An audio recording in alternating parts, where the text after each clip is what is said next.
Good afternoon students. आज हम विभिन्न प्रकार से शर्त प्रकट करने वाले वाक्यों के विषय में अध्ययन करें। इस पार्ट 20 में जहां transformation of sentences containing a condition, यानी ऐसे वाक्य जिसमें कोई शर्त प्रकट की गई है उसको एक रूप से दूसरे रूप में कैसे परिवर्तित किया जाएगा, इसके विषय में सीखें। जो भी वाक्य शर्त प्रकट करते हैं उसके दो भाग होते हैं। एक भाग के द्वारा शर्त प्रकट की जाती है और दूसरा उसका कॉन्सिक्वेंस होता है, परिणाम होता है, रिजल्ट होता है। जैसे मान लीजिए यहां दिया है इफ यू वर्क हार्ड, अगर आप मेहनत करोगे यू विल सक्सीड, तो आप सफल हो जाओगे। ये वाला जो पार्ट है if you work hard you will succeed में के पहले ये शर्त प्रकट कर रहा है और उसका परिणाम यहां है कॉन्सिक्वेंस। क्योंकि शर्त प्रकट करने के विभिन्न तरीके, विभिन्न रूपों के आधार पर शर्त प्रकट किया जाता है, इसलिए शर्त प्रकट करने वाले के एक रूप से दूसरे रूप में ट्रांसफॉर्म किया जा सकता है। कुछ शब्दों का परिवर्तन करके जिस वाक्य के द्वारा शर्त प्रकट की गई है उसको दूसरे रूप में परिवर्तित कर दिया जाता है, वही कहलाता है transformation of sentences containing a condition या different ways of expressing condition. शर्त प्रकट करने के विभिन्न तरीके, यानी जो विभिन्न प्रकार से हम शर्त प्रकट कर सकते हैं। शर्त प्रकट करने वाली ये शब्द हैं जिनके द्वारा शर्त वाला उपवाक्य शुरू होता है, क्लास शुरू होता है, इफ से शुरू होता है। ज्यादा से ज्यादा शर्त प्रकट करने वाला जो उपवाक्य है उसकी शुरुआत इफ से होती है, प्रचलित यही है। उसके बाद अनलेस आता, अनलेस का मतलब कि यदि नहीं, इफ नॉट, अनलेस नेगेटिव है, इफ नॉट, इन केस बशर्ते, सपोजिंग मान लो, प्रोवाइडेड बशर्ते, प्रोवाइडेड दैट बशर्ते की, बट फॉर, वन मोर एक और, वेयर, शुड, हैड। ये ऐसे शब्द हैं जिनके द्वारा कंडीशन व्यक्त करने वाले उपवाक्य की शुरुआत की जाती है। ठीक। अब इसमें विभिन्न प्रकार से जैसे जैसे शब्द प्रकट किया जाता है उस तरह के उदाहरण पेश किए गए हैं। आधे इसमें, आधे अगले वाले वीडियो के अंतर्गत। पहला, बाय यूजिंग कंजंक्शन इफ और अनलेस, यदि अथवा यदि नहीं। क्योंकि सबसे ज्यादा प्रचलित इफ है, ये इफ से शर्त ज्यादा प्रकट किए जाते हैं, तो उसको यानी इफ शब्द को हटाकर उसके जगह पर अनलेस डाल दिया जाए तो वाक्य को कैसे, उसका रूप ही बदलना, अर्थ तो बदलना है, तो कैसे परिवर्तित किया जाता है। जैसे पहला, इफ यू वर्क हार्ड, अगर तुम मेहनत करोगे यू विल सक्सीड, आप सफल हो जाओ। उलट के भी आप इस वाक्य को लिख सकते हैं, you will succeed if you work hard, तब बीच में कामा की जरूरत नहीं पड़ेगी। अब बदला गया, इफ को हटा दिया, इफ के जगह पर आ गया अनलेस। अनलेस का मतलब इफ नॉट, यदि नहीं, अनलेस यू वर्क हार्ड। अब इसकी हिंदी हो गई यदि तुम मेहनत नहीं करोगे या जब तक मेहनत नहीं करोगे, यू विल नॉट सक्सीड। यहां ध्यान दीजिएगा, क्योंकि यह सेंटेंस नेगेटिव हुआ तो अर्थ बैठाने के इसमें नॉट आ गया, यू विल नॉट सक्सीड। यदि तुम मेहनत नहीं करोगे तो तुम सफल नहीं होगे, और यदि तुम मेहनत करोगे तो तुम सफल होगे। दोनों का मतलब तो एक ही होगा ना। तो अब यहां सावधानी यह बरतनी होती है कि अनलेस से जब आप कंडीशनल सेंटेंस बनाएंगे तो अर्थ के अनुसार अगला उपवाक्य नेगेटिव भी हो सकता है, अफर्मेटिव भी हो सकता है। दूसरा, अनलेस ही कम्स, जब तक वह नहीं आएगा, यानी यदि वह नहीं आएगा। I shall not help him, मैं उसकी सहायता नहीं करूंगा। अनलेस ही कम्स, यदि वह नहीं आएगा।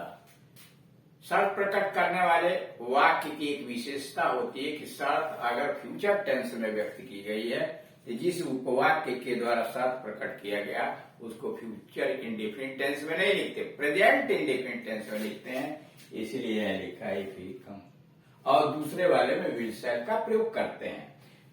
अनलेस ही कम्स, यदि वह नहीं आएगा, I shall not help him, मैं उसकी सहायता नहीं करूं।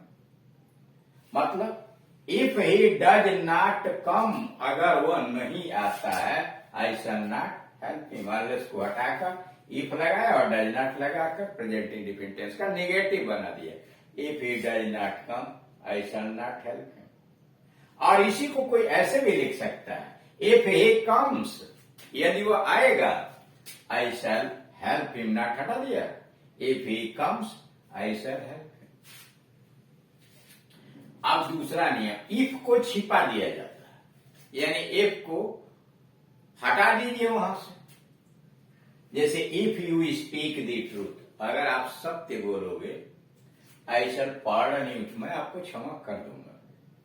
If you speak the truth, अगर तुम सत्य बोलोगे, आई शैल पार्डन यू, मैं तुम्हें क्षमा कर दूंगा। अब इफ को हटाए और उसके जब शुड डाला, should you speak the truth, इसका भी मतलब वही है, यदि तुम सत्य बोलोगे, काम आई शैल पार्डन यू, दूसरे वाले में कोई परिवर्तन नहीं है, यानी जहां शुड लगा, इफ लगा, वहां शुड लगा दिया जाए। लेकिन कहां, अगर शर्त फ्यूचर इंडेफिनिट टेंस के अंतर्गत प्रकट की गई है तब, प्रेजेंट इंडेफिनिट टेंस में भी प्रकट की गई है तो भी। अब दूसरे पर, if you had help me, अगर आपने मेरी सहायता की होती, past perfect, I would have past, में पास हो गया होता, वुड हैव लगाकर क्रिया का थर्ड फॉर्म अगर शर्त पास्ट टेंस में व्यक्त की जाती है जिसके पूरी होने की संभावना उस समय थी, तो उसके लिए इफ वाले क्लास को पास्ट परफेक्ट में बनाते हैं। जैसे यह लिखा, if you had help, had सहायक क्रिया, हेल्प मुख्य क्रिया। और दूसरे वाले में वुड हैव या कुड हैव लगाकर क्रिया का थर्ड फॉर्म लिखा जाता है, आई वुड हैव पास्ट। अब हटा दिया इफ को, ये हैड जो अंदर आया है इसको बाहर कर दिया, had you helped me, I would have past. लेकिन लास्ट में क्वेश्चन मार्क नहीं रहेगा, फुल स्टॉप रहेगा, है ना। हैड को बाहर तो आपने किया, लेकिन लास्ट में फुल स्टॉप को बताता है कि शर्त प्रकट की गई है, यानी इफ को छुपा दिया गया, यानी शर्त प्रेजेंट इंडेफिनिट टेंस में, शर्त फ्यूचर टेंस में हो, तो आप सबसे पहले इफ के लिए शुड लिखिए। अगर शर्त पास्ट टेंस में हो तो इफ को हटाइए, हैड जो अंदर है पास्ट परफेक्ट को उसको बाहर लिख दिए, लेकिन लास्ट में फुल स्टॉप। अब आइए, if I were A bird, का समय चिड़िया होता है, आई वुड फ्लाई में उड़ जाता है, यदि मैं चिड़िया होता तो उड़ जाता। अब यहाँ इफ फूटा है, इस वर को बाहर कर दिया, वर आई ए बर्ड, आई वुड फ्लाई, यदि मैं चिड़िया होता उड़ जाता। यानी अगर शर्त काल्पनिक है जिसके पूरे होने की संभावना नहीं के बराबर है, इफ को हटाइए और वर जो अंदर आया हुआ है उसको कर्ता के पहले लिख के अंत में फुल स्टॉप लगा दिया। मतलब यह हुआ कि वर जब सभी सब्जेक्ट के साथ आता है, यू दे इत्यादि सबके साथ आता, किस लिए, शर्त प्रकट करने के लिए आता है। जब शर्त प्रकट करने के लिए आता है वह, तो उसमें सिंगुलर प्लूरल फर्स्ट सेकंड सबके लिए वर लगा दिया जाए। तीसरा नियम, इफ के स्थान पर कंजंक्शनल फ्रेज का प्रयोग किया जाए, मतलब इन केस का प्रयोग किया जाए। कंजंक्शनल फ्रेज, इन अलग है, केस अलग है, दोनों को मिला दिया तो फ्रेज हो गया। If you do not read you will fail, अगर आप नहीं पढ़ोगे तो असफल हो जाओगे। इफ को हटाया, in case you do not read you will fail. In case का मतलब बशर्ते कि, यानी यदि, बशर्ते यदि तुम नहीं पढ़ोगे या यदि तुम नहीं पढ़ोगे you will fail. He is strong but a coward, वह ताकतवर तो है लेकिन कायर है, बट एक कायर तो हटाया गया। ही इज स्ट्रांग, वो ताकतवर है। All the same conjunctional phrase आ गया। All the same he is cover, उसी प्रकार से यानी शर्त है को कायर भी है। If you go there kindly inform me, अगर तुम वहां जाओ तो कृपया मुझे सूचित कर देना। इफ आया है, इफ को हटाया। In case you go there, अगर तुम वहां जाओ, काइंडली इन्फॉर्म मी, कृपया मुझे सूचित करो। नंबर 4 तरीका बाय यूजिंग इम्परेटिव मूड, आदेशात्मक मनोदशा यानी आदेशात्मक मूड में कैसे प्रकट करते हैं सर। जैसे दिया है unless you do not work, आप जब तक आप काम नहीं करोगे, यू विल नॉट गो, तुम नहीं जाओगे। Unless you do this work, जब तक तुम यह काम नहीं करोगे, यानी यदि यह काम नहीं करोगे तुम नहीं जाओगे। तो डू दिस वर्क, इस काम को कर दो, and then you will go, तब तुम जाओगे। डू दिस वर्क क्या है, इंपरेटिव मूड है, आदेश दिया गया इस कार्य को करो, एंड देन और तब यू विल गो, चले जाओ। You will not fall down, तुम नहीं गिरोगे। इफ यू वॉक केयरफुली, अगर तुम सावधानी पूर्वक चलो। इफ वाला क्लास पीछे चला गया तो you will not fall down, आप नहीं गिरोगे। इफ यू वॉक केयरफुली, तो क्या पहले इंपरेटिव मूड में बना वॉक केयरफुली, सावधानी पूर्वक चलो, and you will not fall down, या and then will you not fall down. अब यहां क्या एंड से शुरू हो गया, देख रहे हैं इंपरेटिव मूड में। इफ यू ट्राई अगेन, अगर तुम दोबारा प्रयास करो, यू विल सक्सेड, तुम सफल हो जाओगे। ट्राई अगेन, दोबारा कोशिश करो, एंड यू विल सक्सेड, और तुम सफल हो जाओगे।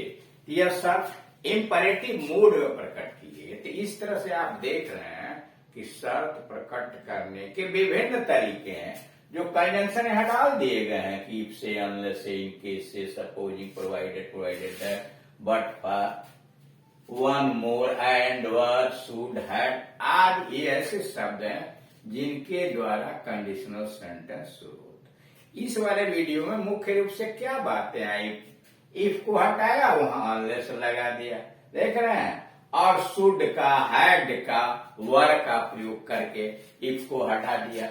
फिर आपने देखा कंजंक्शनल फ्रेज यानी इन केस आया, और उसके बाद जो आया वह इंपरेटिव मूड में आया है, यानी एक उपवाक्य को इंपरेटिव बना के और दूसरे के अर्थ सेट कर दिया। ठीक।